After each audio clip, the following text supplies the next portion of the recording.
ஒருத்தனோட திறமைய யாராலும் திருட முடியாது. ஆனா அவன் மேல இருக்கிற நம்பிக்கைய திருட முடியும்.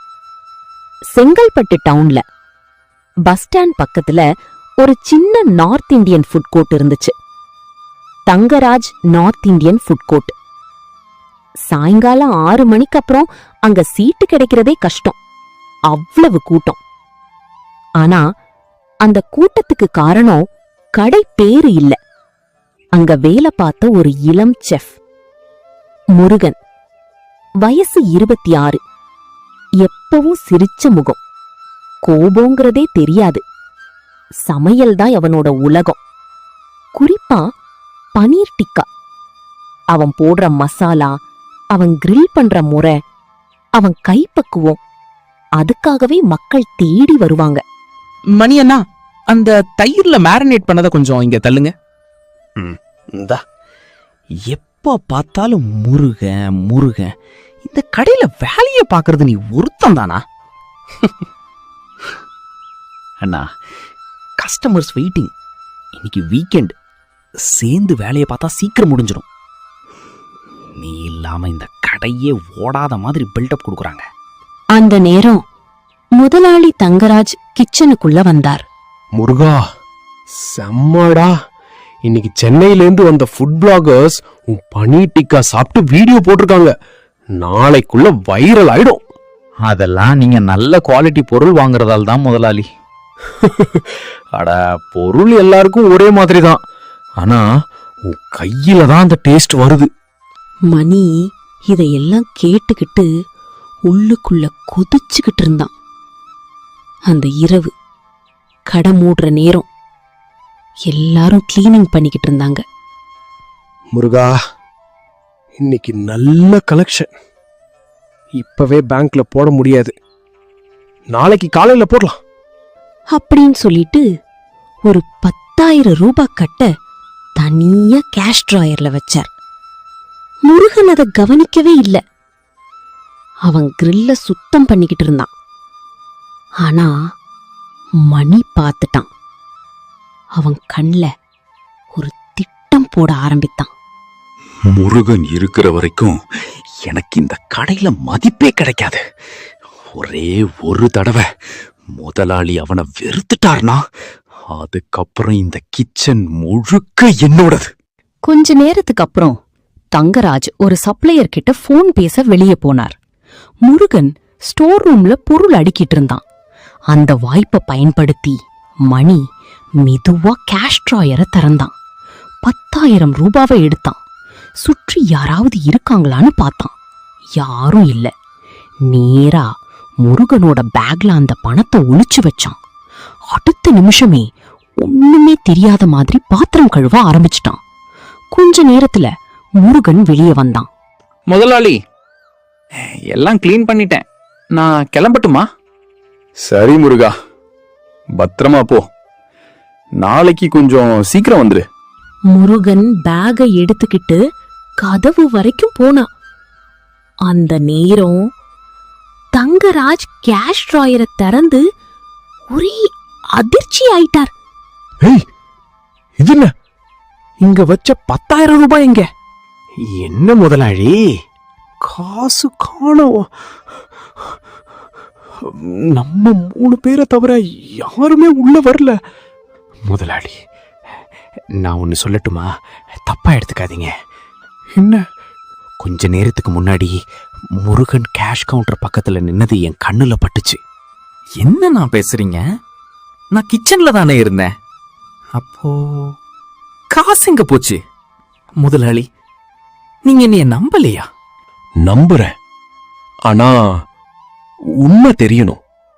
உன் பேக ஒரு தடவை பார்க்கலாமா? தாராளமா பாருங்க, நான் எந்த தப்பும் பண்ணல. தங்கராஜ் மெதுவா பேக திறந்தார்.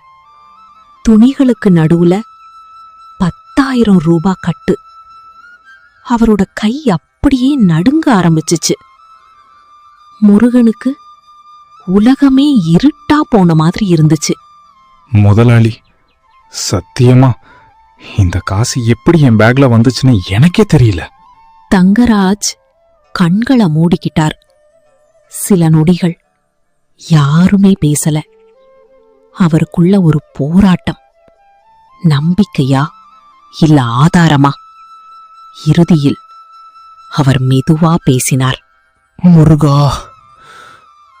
இந்த நிமிஷம் நான் உன்னை நம்பணும்னு மனசு சொல்லுது. ஆனா எல்லா ஆதாரமும் உனக்கு எதிரா இருக்கு. உண்மை தெரியற வரைக்கும் நீ வேலைக்கு வராத.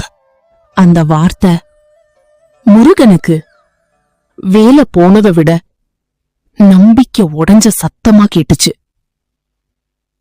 அமைதியா பேக தோள்ல மாட்டிக்கிட்டு ஒரு வார்த்தை கூட பேசாம அவன் வெளியே நடந்தான். வாசலுக்கு வெளியே அவன் கண்கள்ல இருந்து முதல் கண்ணீர் துளி கீழே விழுந்துச்சு. முருகன் அந்த ராத்திரி வீட்டுக்கு வந்ததுல இருந்து ஒரு வார்த்தை கூட பேசல.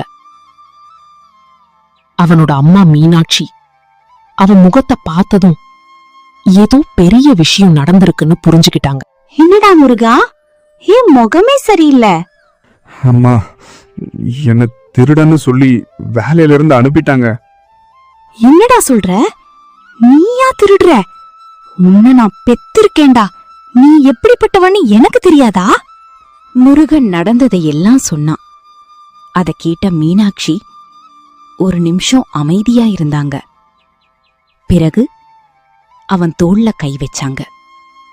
முருகா, உண்மைய கடவுள் கொஞ்சம் லேட்டா தான் காட்டுவார். ஆனா மறைக்க மாட்டார்.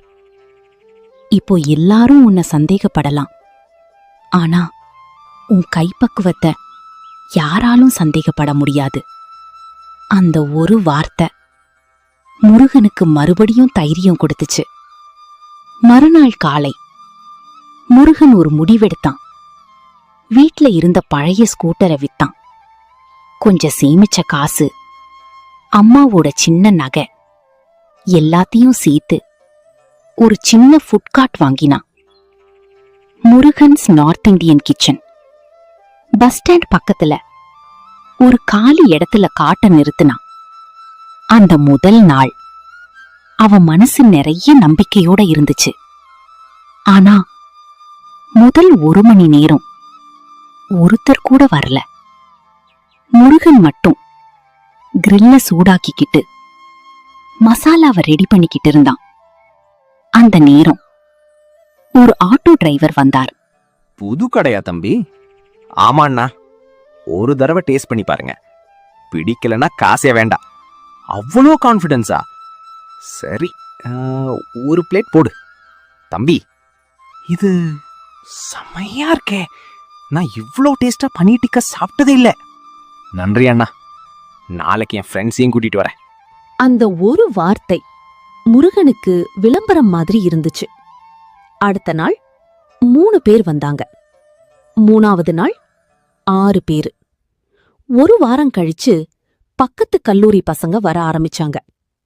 அவங்க சாப்பிட்டுட்டு டவுன் முழுக்க பேச்ச ஆரம்பிச்சுச்சு. 3 வாரம் கழிச்சு முருகன் தனியா சமாளிக்க முடியல. ஒரு சின்ன ஹெல்ப்பர் கூட வேலைக்கு வைத்தான். ஆனா ஒரு விஷயம் மட்டும் மாறல. ஒவ்வொரு கஸ்டமர் கிட்டயும் அவன் அதே சிரிப்போட பேசுவான். சார், காரம் கொஞ்சம் குறைவா? ஆமா சார், உங்களுக்கு மைல்டா தான் பிடிக்கும்ல? ஆட, என்னோட டேஸ்ட ஞாபகம் வச்சிருக்கியா? என் கடைக்கு வர்ற ஒவ்வொரு கஸ்டமரும் என் குடும்பம் மாதிரி தான் சார். அந்த அன்புதான் மக்களை மீண்டும் மீண்டும் வர வச்சுச்சு. இதுக்குள்ள தங்கராஜ் ஃபுட் கோர்ட்ல நிலைமை தலைகீழா மாற ஆரம்பிச்சுச்சு. முதலாளி, இன்னைக்கு எத்தனை பன்னீர் டிக்கா மேரினேட் பண்ணட்டும்? நேத்து 20 பிளேட் ரெடி பண்ணி 5 பிளேட் கூட விக்கல. இன்னைக்கு 10 போதும். மணி அவன் முடிஞ்ச அளவுக்கு முயற்சி பண்ணான். ஆனா டேஸ்ட் மட்டும் வரல. ஒரு நாள் பனீர் கரிஞ்சு போச்சு. மறுநாள் உப்பு அதிகமாயிடுச்சு. அடுத்த நாள் மசாலாவே உள்ள போகல. அந்த நேரம் ஒரு பழைய ரெகுலர் கஸ்டமர் உள்ள வந்தார்.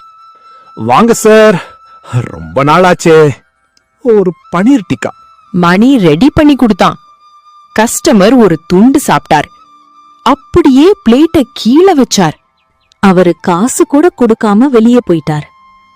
தங்கராஜ் அவரு போறதையே பார்த்துக்கிட்டு நின்னார். அந்த நேரம் வெளியே 2 கல்லூரி பசங்க பேசிக்கிட்டு போனாங்க. டேய், இங்க எதுக்கு? வாடா, முருகன் காடுக்கு போலாம். அங்கதான் ஒரிஜினல் டேஸ்ட். அந்த வார்த்தை தங்கராஜ் காதுல தெளிவா விழுந்துச்சு. அவர் அமைதியா கிச்சனை பார்த்தார். ஒரு காலத்துல இந்த கிச்சன்ல இருந்து வந்த வாசனை இப்போ இல்ல. அந்த வாசனையோட சேர்ந்து அதிர்ஷ்டமும் முருகனோட போயிருச்சுன்னு அவருக்கு முதல் முறையா தோணுச்சு. நாட்கள் வாரங்களா மாறுச்சு. வாரங்கள் மாதங்களா மாறுச்சு. முதலாளி, இன்னைக்கு என்னென்ன ரெடி பண்ணலாம்? ஒன்னும் வேண்டாம். ஏன் முதலாளி? யாருக்காக சமைக்க? கடை திறந்ததுல இருந்து ஒரு கஸ்டமர் கூட வரல. மணி, இனிமே இந்த கடையை நடத்த முடியாது. கடன் மேல கடன், வாடகை கட்ட முடியல. இன்னைக்கு இந்த கடைக்கு கடைசி நாள். முதலாளி, அப்படி சொல்லாதீங்க. நான் சொல்லல, நிலைமை சொல்லுது. நான் சென்னை போறேன். ஏதாவது சின்ன வேலை பார்த்து வாழ்றேன். அப்போ நான் அதுக்கு இனிமே என்னால எதுவும் செய்ய முடியாது. அடுத்த சில நாட்கள் மணி வேலை தேடி அலைஞ்சான். வீட்ல இருந்த கொஞ்ச பணமும் தீர்ந்து போச்சு. 2 நாள் சரியா சாப்பிடவே இல்ல. ஒரு மாலை வானமே கருமையாயிடுச்சு. மழை கொட்ட ஆரம்பிச்சு. மணி ஒரு கடை ஷெட்டுக்கு கீழே நின்னு நனைஞ்சுகிட்டு இருந்தான். வயிறு பசியில எரிஞ்சுகிட்டு இருந்துச்சு. உடம்பே நடுங்குது. அப்போ எதிர்ல முருகனோட ஃபுட்கார்ட். மழைக்காக பெரிய டார்பாலின் கட்டியிருந்தான். கஸ்டமர்ஸ் இன்னும் சாப்பிட்டுக்கிட்டே இருந்தாங்க. மணி அத பார்த்துக்கிட்டே இருந்தான். மனசுக்குள்ள முருகனை கீழே தள்ளணும்னு நினைச்சேன். ஆனா நானே தரையில விழுந்துட்டேன். நான் என்ன பண்ணிட்டேன்? இவன் என்னை ஒரு நாளும் கெடுக்க நினைக்கல. நான் தவறு பண்ணினா அதை கூட மறைச்சு முதலாளிகிட்ட என்னை காப்பாத்துவான். ஆனா நான் கொஞ்சம் பொறாமைக்காக ஒரு நல்ல மனுஷனோட வாழ்க்கையே கெடுத்துட்டேன். அவன் கண்கள்ல கண்ணீர் கலந்துச்சு. அந்த நேரம் முருகன் மணிய கவனிச்சான். ஒரு நிமிஷம் அவன் அமைதியா பார்த்தான். அடுத்த நிமிஷம் ஒரு சூடான பன்னீர் டிக்கா பிளேட், ஒரு டீ எடுத்துக்கிட்டு மழையில நனைஞ்சபடியே மணி கிட்ட நடந்து வந்தான். மணி அண்ணா, ரொம்ப குளிரா இருக்கு. முதல்ல இத சாப்பிடுங்க.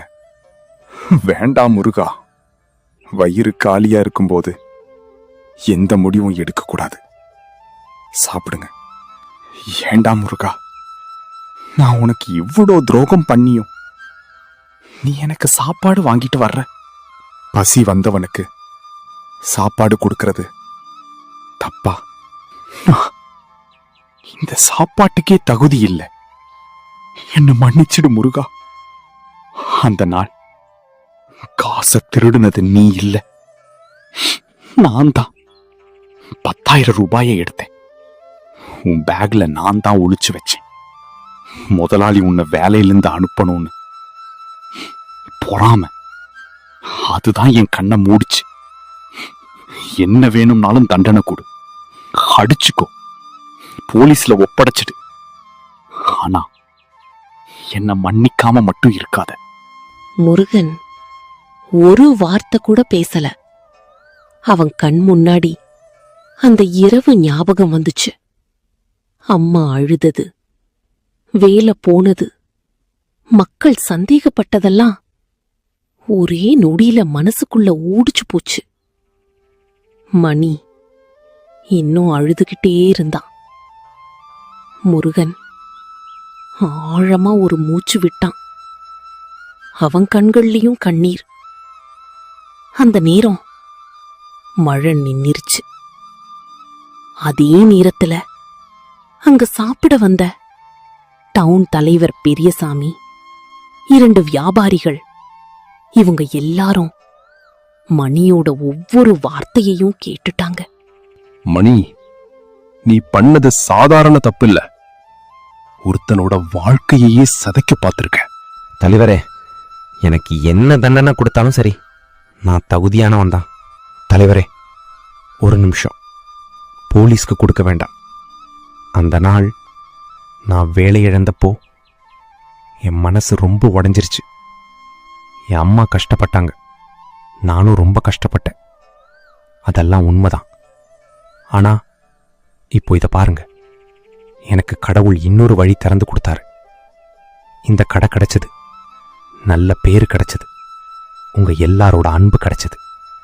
மணி அண்ணா, நீங்க ஏற்கனவே பெரிய தண்டனை அனுபவிச்சிட்டீங்க. வேலை போச்சு, மரியாதை போச்சு, 2 வேளை சாப்பாட்டுக்கே கஷ்டப்பட்டீங்க. அதை விட பெரிய தண்டனை வேற என்ன? ஒருத்தன் தப்ப உணர்றது அவன் மாற ஆரம்பிச்சிட்டான்னு அர்த்தம். மாறணும்னு நினைக்கிறவனுக்கு ஒரு வாய்ப்பு கொடுக்கணும். முருகா, உன் வயசு சின்னதா இருக்கலாம், ஆனா உன் மனசு ரொம்ப பெருசு. அந்த ஒரு டீ மறுபடியும் ஒரு உறவை சேர்த்துச்சு. தங்கராஜ் அடிக்கடி கடைக்கு வந்து முருகனுக்கு உதவ ஆரம்பிச்சார். மணியும் அந்த நாளுக்கு அப்புறம் 1 ரூபாய்க்கு கூட ஆசைப்படாம நேர்மையா வேலை பார்த்தான். ஒரு மாலை ரெஸ்டாரண்ட் முழுக்க கூட்டம். கிரில்ல பனீர் டிக்கா சுடுற சத்தம், சிரிச்சு பேசுற கஸ்டமர்ஸ், பரபரன்னு ஓடுற வேலை. அத பார்த்து முருகன் சின்னதா சிரிச்சான். அவன் போராடின வாழ்க்கை இப்போ அவனுக்கே பதில் சொல்லிட்டு இருந்துச்சு. திறமை உன்னை உயர்த்தும், நேர்மை உன்னை நிலைநிறுத்தும், மன்னிப்பு உன்னை எல்லாரோட மனசுலயும் வாழ வைக்கும்.